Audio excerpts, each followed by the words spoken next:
Number 3 ಅವ್ರಿಗೆ 2026 year ಹೇಗಿರುತ್ತೆ ಅಂದರೆ, ನಂಬರ್ 3 ಬಂದು ಗುರುವಿನ ನಂಬರ್. ನಂಬರ್ 3ನ ಡ್ರೈವ್ ಮಾಡೋದು ಗುರುಗ್ರಹ. ಸೊ ಇವ್ರಿಗೆ ಆಲ್ರೆಡಿ ಗುರುಗ್ರಹದ ಕ್ವಾಲಿಟೀಸ್ ಇರುತ್ತೆ. ಯಾರ್ಯಾರು 3ನೇ ತಾರೀಕು, 12ನೇ ತಾರೀಕು, 21ನೇ ತಾರೀಕು ಹಾಗೆ 30ನೇ ತಾರೀಕು ಹುಟ್ಟಿರ್ತಾರೋ ಇವ್ರಿಗೆಲ್ಲ ಆಲ್ರೆಡಿ ಇನ್ಬಿಲ್ಟ್ ಗುರುವಿನ ಕ್ವಾಲಿಟೀಸ್ ಇರುತ್ತೆ.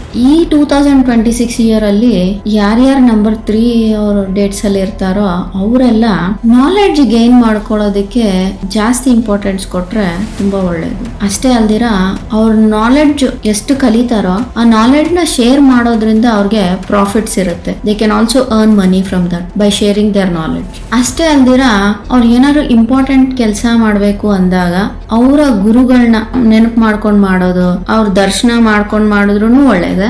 ಅಷ್ಟೇ ಅಲ್ದಿರಾ ಈ ವರ್ಷ ನಂಬರ್ 3 ಡೇಟ್ಸ್ ಅಲ್ಲಿ ಹುಟ್ಟಿರೋರ್ಗೆ ಒಳ್ಳೆ ಹೆಸರು, ಕೀರ್ತಿ, ಪ್ರತಿಷ್ಠೆ ಬರೋ ಚಾನ್ಸಸ್ ಜಾಸ್ತಿ ಇದೆ. ಬಟ್ ಒಂದ್ ಕೆಲಸ ಮಾಡ್ಬೇಕು ಇವ್ರು, ಏನಾದ್ರು ಇಂಪಾರ್ಟೆಂಟ್ ಕೆಲಸ ಮಾಡೋವಾಗ ಸಾಯಿಬಾಬಾ ದೇವಸ್ಥಾನ ಅಥವಾ ರಾಘವೇಂದ್ರ ಸ್ವಾಮಿ ದೇವಸ್ಥಾನ ವಿಸಿಟ್ ಮಾಡ್ಬಿಟ್ಟು ಇವರು ಕೆಲಸಗಳನ್ನ ಮಾಡೋದ್ರಿಂದ ಒಳ್ಳೆ ಫಲಿತಾಂಶ ನೋಡ್ಬೋದು. ಒಟ್ಟಾರೆ knowledge place very important role in number 3 person.